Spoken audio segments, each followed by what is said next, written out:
Alright, good everyone. Bismillahirrahmanirrahim. Assalamualaikum warahmatullahi wabarakatuh. Bertemu lagi kita pada hari ini dalam video yang saya ingin adakan bagi tujuan mengajar topik yang dikatakan sebagai hormon. Dalam chapter coordination, selepas mana kita mengenal tentang neuron, maka kita faham bahawa satu lagi bahan yang penting untuk coordinate our body adalah hormon. Hormon dan neuron kedua-duanya adalah satu mekanisme penting untuk signal dalam tubuh badan kita. Maka kalau kita bincangkan berkaitan dengan chemical signaling, maka kita akan memfokuskan kepada hormon. Jadi apabila kita melihat kepada apakah itu hormon, hormon merujuk kepada chemical signaling molekul. Highlight the word chemical signaling molekul ini. Hormon berbeza dengan impulse. Hormon perlu dirembaskan. Maka chemical signaling molekul iaitu hormon ini secrete in specialized cell. Maka ada satu sel yang akan secrete dia. Sel ini dinamakan sebagai endocrine cell. Dan apabila dia secrete by endocrine cell, dia akan travel in the body fluid. So highlight the word travel in the body fluid. Dan kemudian dia akan bertindak kepada tempat-tempat yang tertentu and act on the specific target cell. Highlight the word specific target cell. Apabila dia bertindak kepada specific target cell tersebut, maka akan berlaku perubahan. So highlight the word change target cell function. So fahamkan hormon sebagai chemical signaling molecule. Dan they are secreted by the endocrine cell. Dia travel along the bloodstream menuju kepada target cell. Once they act on the target cell, it will change the target cell function. Itu tindakan hormon. Hormon ini akan bertindak dalam dua keadaan hormon. Yang pertama adalah hormon yang bersifat water soluble. Ini adalah hormon dalam kategori polypeptide hormon. Manakala ada juga hormon yang lipid soluble hormon. Ini adalah dalam contoh steroid hormon. Apa beza water soluble hormon dengan lipid soluble hormon? Tindak balas kedua-dua ni akan dibezakan dengan keupayaan dia untuk merentasi plasma membran. Kamu kenal tak plasma membran? Plasma membran terdiri daripada dua bahan utama. Yang pertama adalah protein, yang kedua adalah fosfolipid.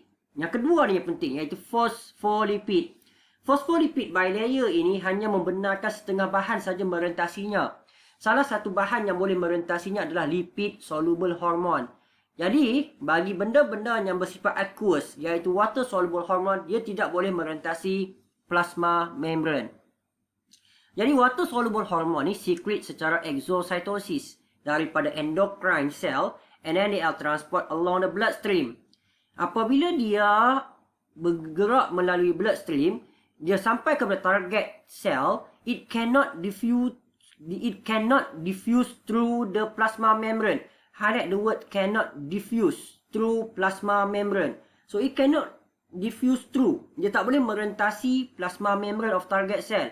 Olehnya demikian, the hormone apabila dia ingin bertindak kepada target cell tersebut tanpa merentasi plasma membrane, it need to bind on the surface receptor. Highlight the word surface receptor. Dia akan bind to cell surface receptor. So highlight the word cell surface receptor. Dia akan bind kepada permukaan sel tersebut yang ada receptor.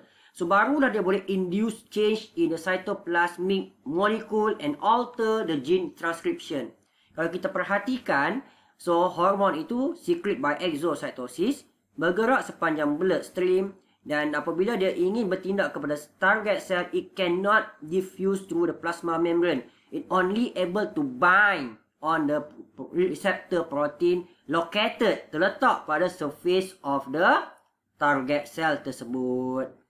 Bagaimana pula tindak balas bagi lipid soluble hormon?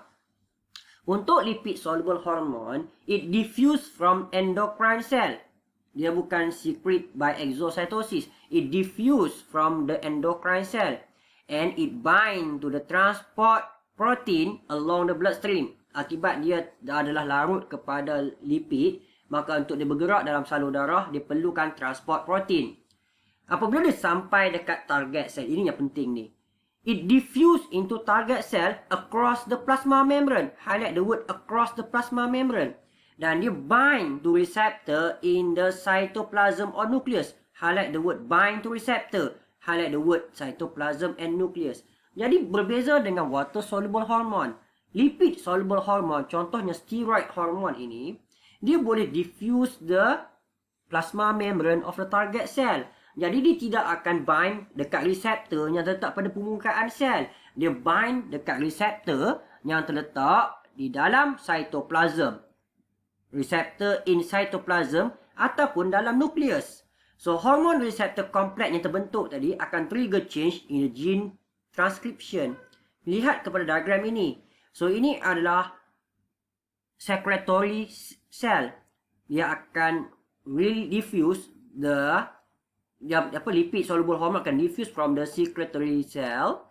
Dia akan bergerak sepanjang bloodstream menggunakan transport protein. Dan apabila dia sampai dekat target cell, dia akan diffuse across the plasma membrane. Dia akan bind pada reseptor protein yang terletak di dalam cytoplasm ataupun di dalam nucleus.